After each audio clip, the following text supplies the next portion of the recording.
எல்லாருக்கும் நமஸ்காரம். நான் நாமகிரி சௌந்தரராஜன். சமையல் டிப்ஸ் டெய்லி ஒன்று சொல்லிட்டு வரோம் இல்லையா. என்னோடய ஃப்ரெண்டு ஒருத்தி சப்ஸ்கிரைபர் பார்த்துட்ருக்கா. அவள் வந்து நாமகிரி இந்த ரசப்பொடி சாம்பார் பொடியெல்லாம் என்னமோ போட்டு பண்ணுறதெல்லாம் சொன்னியே, அது கரெக்டாக சொல்கிறியா ஒரு தடவை, அதெல்லாம் சொல்லுடி அப்படின்னு சொன்னான். சரி, எங்கள் அம்மா கை வண்ண ரசப்பொடி சாம்பார் பொடியெல்லாம் எப்படி பண்ணுறதுன்னு சொல்ல தான் முடியும். நான் இப்போ அந்த வீடியோலாம் எடுக்கிறதில்ல, நான் வந்து இதுலேயே சொல்கிறேன்.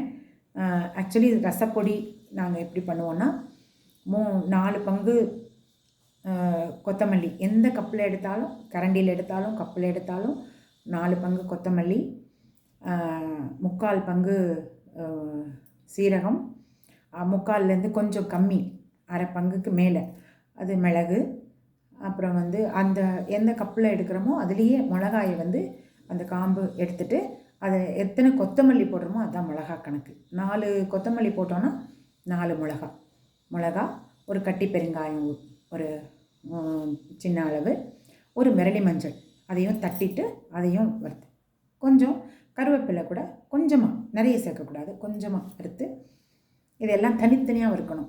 கொத்தமல்லி வாசனை வர வறுக்கணும். மிளகு சீரகம் படப்படன்னு பொரியணும், கருகிடக்கூடாது. அப்புறம் பெருங்காயத்தை கொஞ்சமாக எண்ணெய் விட்டு பெருங்காயத்தை போட்டு எடுத்துகிட்டு பொரிச்சு எடுத்துகிட்டு அதுலேயே வந்து ஒரே ஒரு உப்புக்கல் போடுங்க. மிளகா வறுக்கச்சே வாசனை வராது, இது அந்த நெடி வராது. அதுக்கப்புறம் கொஞ்சம் கருவேப்பிலையை வறுத்து போட்டுங்க.